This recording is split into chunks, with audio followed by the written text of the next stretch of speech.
Good night everybody. আশা করি তোমরা ভালো আছো বন্ধুরা। এই দেখুন, আজকে আমি তৈরি করব বেগুন ভর্তা।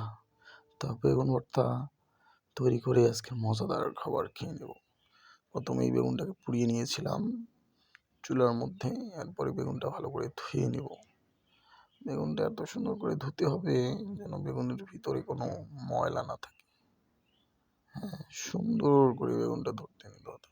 বেগুনটা আমার ধোয়া হয়ে গেছে। এরপরে মরিচগুলো ধরে নিলাম।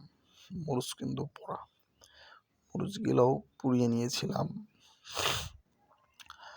তারপরে এই যে বেগুনের যে ছালটা আছে, ছালটা তুলে নিতে হবে সুন্দর করে। ছালটা তুলে ভর্তাটা তৈরি করতে হবে। এই পোড়া ছাল রাখা যাবে না এবং ভিতরে দেখতে হবে কোনো পোকামাকড় আছে কিনা।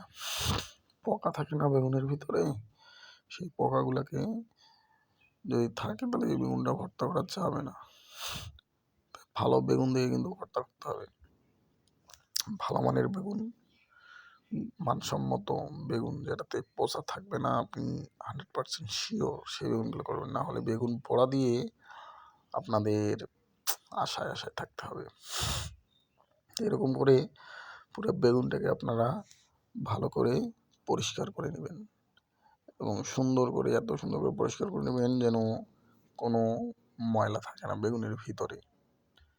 তারপরে বেগুন পরিষ্কার করার পরে মরিচগুলোকে সুন্দর করে দিতে হবে। তারপরে আমি এর সঙ্গে দিয়েছি ধনিয়া পাতা, কাঁচা ধনিয়া পাতা। এখন তো শীতকাল চলছে, কাঁচা ধনিয়া পাতা বাজারে পাওয়া যায়। তারপরে সেখানে লবণ দিয়ে সেগুলা ভর্তা করতেছি। আগে এগুলো ভর্তা করে নিতে হবে সুন্দর করে। আপনি যদি এগুলো ভালো করে ভর্তা করেন তারপরে বেগুনটা এর সাথে মিক্সড করে নেবেন। তো মোটামুটি আমার করা শেষ। মিক্স টিক্স সবই করা শেষ। এখন আমি দিয়ে দিলাম সরিষার তেল, 1 নম্বর খাঁটি সরিষার তেল। সরিষার তেল দিয়ে ভালো করে ওটাকে এখন মিক্সড করতে হবে সুন্দর করে। এখন মিক্সড করে নিচ্ছি। তারপরে খাওয়া দাওয়া হবে এক মজাদার আইটেম। তো বন্ধুরা, এই দেখুন আমার মিক্সড করা হয়ে গেছে। তো অবশ্যই আপনারা এরকম করে বেগুন ভর্তা খেতে পারেন। আর ভিডিওটি যারা যারা দেখছেন, যারা লাইক কমেন্ট সাবস্ক্রাইব করেন, অবশ্যই লাইক কমেন্ট এবং সাবস্ক্রাইব করে দেবেন।